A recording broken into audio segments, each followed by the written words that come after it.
नमस्कार दोस्तों, कैसे हैं आप सब। आज हम बात करने वाले हैं टारगेट नंबर 14 के बारे में, और यानी कि टारगेट नंबर डे नंबर, ये कह सकते हो टारगेट नंबर 14 के बारे में। और जैसा आप सभी को पता है कि ये आर ओ का सीरीज चल रहा है, और इसमें हम लोग बात करने वाले हैं इस सीरीज में 55 day strategy for R O. अगर आप 55 दिनों में आर ओ एग्जाम को कैसे क्वालिफाई कर सकते हैं, इस स्ट्रेटजी को अगर आप हमारे पहले दिन के वीडियोस फॉलो करेंगे तो आपके लिए बहुत ज़्यादा फायदेमंद होने वाला है, बहुत ज़्यादा आप सभी के लिए बेनिफिशियल साबित होने वाला है। ठीक है, तो इस वीडियो को अंत तक देखिएगा, आप सभी के लिए बहुत ज़्यादा इंपॉर्टेंट है।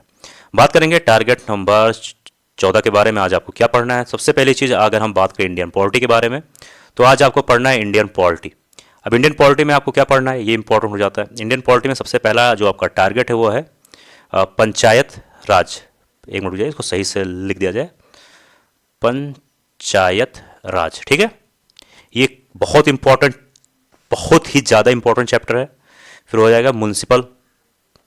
ठीक है, पंचायत राज पढ़ना है और म्युनिसिपल पढ़ना है। पंचायत राज तो आपको बहुत ही ज़्यादा, मतलब एकदम कह सकते हो उसमें घुस जाना है।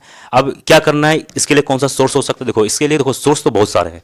अब आपको सोर्स बहुत सारे नहीं पढ़ने हैं। पहली चीज़, अगर चाहो तो आप इसका एक वीडियो देख सकते हो, 1.5 से 2 घंटे का मैक्सिमम वीडियो होगा, 1.5 से 2 घंटे का, उससे ज़्यादा वीडियो नहीं रहे। ठीक है, सेम चीज़ म्यूनसिपल के लिए भी 1.5-2 घंटे मैक्सिमम के वीडियोस होंगे। अगर आप उसको थोड़ा फास्ट कर देखोगे 1.2x पे, तो जाहिर सी बात है 3-3.5 घंटे में दोनों वीडियो कंप्लीट कर लोगे। या फिर अगर वीडियो नहीं देखना चाहते हो, कोई दिक्कत नहीं, ज़्यादा कुछ करने की जरूरत नहीं, क्योंकि देखिए पंचायत राज में और साथ ही साथ म्यूनसिपल में ऐसी कोई चीज़ नहीं है जो हमेशा चेंज होती हो, ऐसा तो कुछ है नहीं।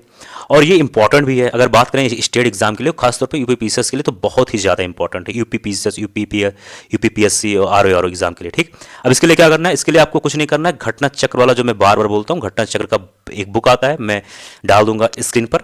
घटना चक्र का बुक है, उसको आप अच्छे तरीके से उससे टॉपिक से संबंधित सारे एमसीक्यू को सॉल्व करिए विद डिटेल एक्सप्लेनेशन को पढ़ के। उससे ज़्यादा कुछ मत करिए। मैं बार बार बोल रहा हूँ, आपको बहुत पढ़ने की जरूरत कुछ नहीं है, आपको मल्टीपल क्वेश्चन सॉल्व करने की जरूरत है। यानी कि आप किस तरीके उसी टॉपिक से ज़्यादा से ज़्यादा सवाल सॉल्व करने की कोशिश करो, बाकी कुछ भी करने की जरूरत नहीं है। ठीक है, ये कर लो। और साथ ही साथ आज आपको एंशिएंट हिस्ट्री में क्या पढ़ना है, आइए ये जान लेते हैं। तो एंशिएंट हिस्ट्री का आज आप सभी का क्या टास्क है? एंशिएंट हिस्ट्री में आप सभी को पढ़ना है, पहला है भागवत धर्म के बारे में। भगवत धर्म के बारे में क्या पढ़ना है? भगवत धर्म के बारे में। नंबर 2 पे है आपको शैव धर्म के बारे में। ठीक है, और नंबर 3 पे आ जाइए, इसमें पढ़ना है मौर्य साम्राज्य से संबंधित। मौर्य साम्राज्य यानी कि मौर्य कह सकते हो मौर्य काल से संबंधित। ठीक, अब इसमें अब देखो, अगर आप बहुत कुछ पढ़ने की कोशिश में आ जाओगे, तो अगर मौर्य साम्राज्य के बारे में अगर पढ़ने पे आ जाओगे तो बहुत समय लग जाएगा, 5-6-10 घंटा लग जाएगा, 1-2 दिन लग जाएगा। ये सब नहीं करना, ये सब पहले लोग करते थे। अब आपको स्मार्ट स्टडी करनी है। मौर्य साम्राज्य से ये बताओ कितना सवाल आ सकता है? 2 सवाल मैक्सिमम 2 सवाल। अब 2 सवाल के लिए अगर आप 10-12 घंटा दो तो कहीं ना कहीं नहीं सही है ना। और मौर्य साम्राज्य से तो ऐसा है नहीं कि मौर्य साम्राज्य में कौटिल्य से संबंधित, विष्णुगुप्त से संबंधित, ये सब से संबंधित, ऐसे तो है नहीं कि हर साल सवाल चेंज होते हों। सवाल भाई हमेशा तो वही है ना, बस पूछे जाने का ढंग थोड़ा चेंज हो जाता है। उसके लिए मैं बार बार फिर कह रहा हूँ, घटना चक्र की बुक आप सभी को इस्तेमाल करनी चाहिए, या फिर किसी पब्लिकेशन के। लेकिन मेरा मानना है, और ज़्यादातर जो एग्ज़ाम टीचर हैं, टॉपर्स हैं, सभी का मानना है घटना चक्र से अच्छी बुक कोई नहीं होती पीसीएस और जैसे एग्जाम के लिए। तो घटना चक्र से अगर आप टॉपिक वाइज क्वेश्चन सॉल्व कर लेते हैं, बहुत है, उससे ज़्यादा कुछ करने की जरूरत नहीं है।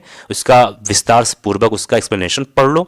जो आपको लगता है कि कुछ नोट्स बनाने लायक है, जो आपको याद नहीं होते हैं, जो सवाल रिपीट होते हैं, उसका नोट्स बना लो। बस उतना काफ़ी आप सभी को एग्जाम में बढ़िया से पास करने के लिए। ठीक है, अब ये हो गया। अब लास्ट में क्या करना है, जैसा मैं हमेशा बताता हूँ, 20 सवाल आपका हिंदी का, 20 से ज़्यादा या 20 सवाल या उससे ज़्यादा जीएस यानी जो आज आपने इंडियन पॉलिटी और साथ ही साथ एंशिएंट हिस्ट्री पढ़ा, उसमें से आपको 20 सवाल और 20 सवाल हिंदी से एक पेज में लिखना है, ऐसे ऐसे करके। ठीक है, और ऐसे सवाल इसमें डालने हैं जो रिपीट होते हैं, इंपॉर्टेंट हैं, और ऐसे सवाल जो आपको याद नहीं होते हैं अक्सर, लेकिन वो इंपॉर्टेंट होते हैं। इसको कब आपको पढ़ना है या फिर याद करना है? जब आप खाली समय रहे आपके पास, जब आप घूम रहे हो, टहल रहे हो, चाय पी रहे हो, दोस्तों के साथ हो, फैमिली के साथ हो। तो इस पर ज़्यादा, मतलब ऐसा नहीं है कि आपको बिल्कुल 3-4 घंटे देना है ना। आपको जब आपके पास खाली समय रहे तभी इस पे ध्यान देना है। अगर आप ऐसा करते हैं तो 40 से ज़्यादा, लगभग 45 सवाल आपका रोज़ एवरीडे अच्छे से तैयार हो जाएगा, बिना ज़्यादा कुछ मेहनत किए। अब इसके पीछे क्या कॉन्सेप्ट है, अगर आपको जानना है तो आप हमारे 55 डे वाला जो स्ट्रेटजी है आर के लिए, उसको जाके देख लोगे, आपका सारा डाउट क्लियर हो जाएगा। ठीक है, मिलते हैं अगले वीडियो में, यानी टारगेट नंबर 15 के बारे में। तब तक के लिए नमस्कार।